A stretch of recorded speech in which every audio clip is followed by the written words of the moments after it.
tujue Toyota Mark X. Kimuonekano ni kama unavyoiona hapo mbele, huwa inakuwa ina alama ya X kutofautisha na aina zingine za Toyota. Nyuma inakuwa ina Mark X.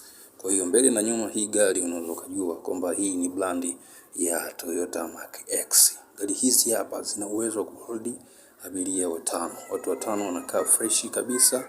Siti zake ziko siti 5 kama unavyoona hapo.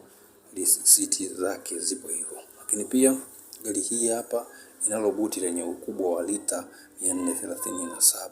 Lakini pia ina injini ya V6 ambayo ina silinda 6. Ni injini kubwa kweli kweli. Na gari hizi za Mark X urefu na maanisha kutoka chini mpaka juu ina urefu wa mita 1.75, upana kutoka style mpaka tile mita 1.8, na urefu kutoka nyuma mpaka mbele mita 4.75. So ni gari yenye space kubwa, space ya kutosha kweli kweli.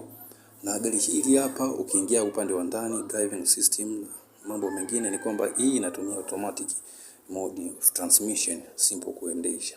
Lakini pia huwa zinakuwa zina Android TV, music sound ya nzuri iliyochujwa iko vizuri. So ni gari ambazo unavyoendesha kwa ndani zimekuwa modified na zina luxury, zina starehe sana gari hizi aina ya Toyota Mark X. Gari hizi ukifuatilia vitu vingine vya ndani ambapo ni swala zima la engine, gari hii inatumia engine ya V6 ambayo inakuwa ina silinda 6. Ni moja kati ya injini zenye nguvu kweli kweli, ambapo inakuwa ina horsepower 200 mpaka 243. So unaweza kuona ni jinsi gani ambavyo ina nguvu. Gari hii ina uzito wa tani 1.5 sawa na kilo 1500. Ni gari ambazo zina volume inamaanisha uzito wa kutosha. Gari hizi hapa pia kwenye swala zima la utumizi wa mafuta huwa zinatumia kilomita 12 mpaka kilomita 14 kwa lita moja. Ni gari ambazo kutokana na ukubwa wa engine huwa zinatumia pia mafuta. So kwa watu wanaotaka kumiliki Mark X wajitahidi kuwa na uchumi ambao umenyoka, uchumi ambao haudorori.